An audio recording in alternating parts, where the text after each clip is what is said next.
breaking free from the 40-hour trap, the lie we were told about work. They told us hard work equals success. But what if that's the lie keeping you broke and burned out?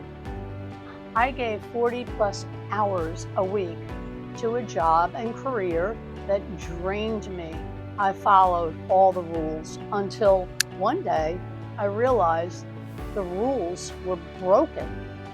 For decades, we've been conditioned to believe get a job, work 40 years, and you'll retire in peace. But look around. That promise, it's crumbling. People are retiring into poverty.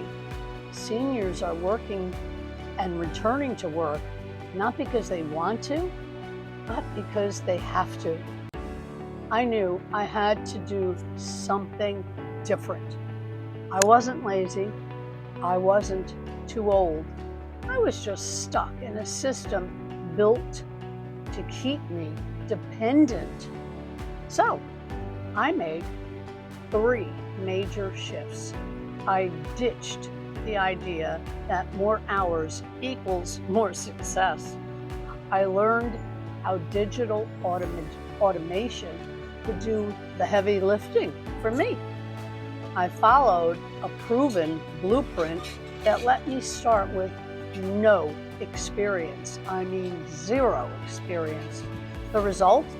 Time, freedom, peace of mind, and yes, income. Comment ready, and I'll send you the exact steps I took to finally break free from that 40-hour grind. Quote, "You weren't born to pay bills and die. You were born to build a legacy."